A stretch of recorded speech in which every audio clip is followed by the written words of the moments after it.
Hey everybody, Sean here, and today we're going to continue with the series about 2 ways to share the gospel: law to the proud and grace to the humble. If you haven't seen those videos, you can watch them in the playlist, How to Share the Gospel.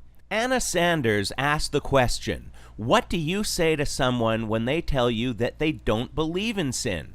Well, I would have to say that people stating that they don't believe in sin can be some of the hardest to get through to. You can try and help them understand right and wrong as sin in God's eyes. Ask them if they'd consider someone that lied, stole, and killed a person to be okay, or would that be wrong? Most people will say, well, that would be wrong. And if that's the case, you can continue to show that on earth we call things like murder or stealing breaking the law, and that sin is the word we use for breaking God's laws, which are also things like murder and stealing. And then you can go into the regular way of presenting the gospel as we saw in the first 2 videos. But there are some that just don't have the moral compass to admit that those actions are wrong.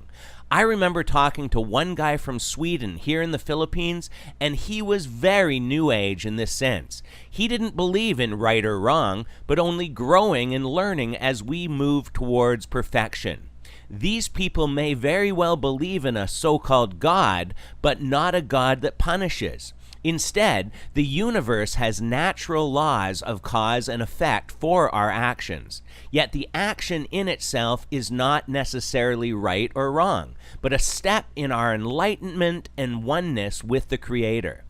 I asked, so would you consider a person that murders, steals, and beats up old people to be someone who's doing wrong? He said, no, it's just decisions.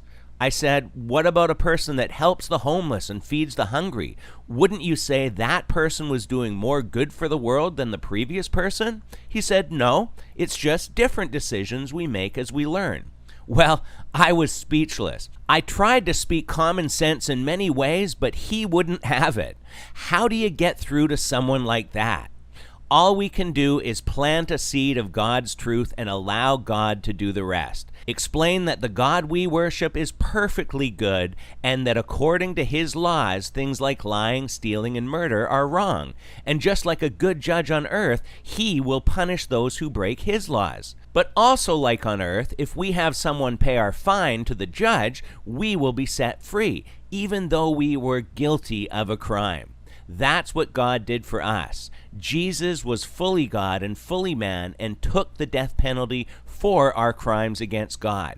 So if we admit to God that we are guilty and deserve punishment, but believe Jesus paid the fine for our crimes and say with thankfulness that we want to serve him, then by God's loving grace, he will give us the forgiveness we don't deserve through Jesus on the cross, and on Judgment Day, instead of getting what we deserve, which is hell, we will spend eternity in heaven with him. But apart from that message, you're most likely going to find yourself in a never-ending circle of unintelligent debate with someone like this. Matthew 7:6 comes to mind, and that we shouldn't throw our pearls to pigs. There are plenty of other people to speak with, but some are just blinded by the enemy in this world. So shake the dust from your shoes and move on. Now, if you have any thoughts on how to speak with someone that says they don't believe in sin or the concept of good or bad, right or wrong, then please share that in the comments below. But we'll leave it there for today, and until next time, take care and God bless.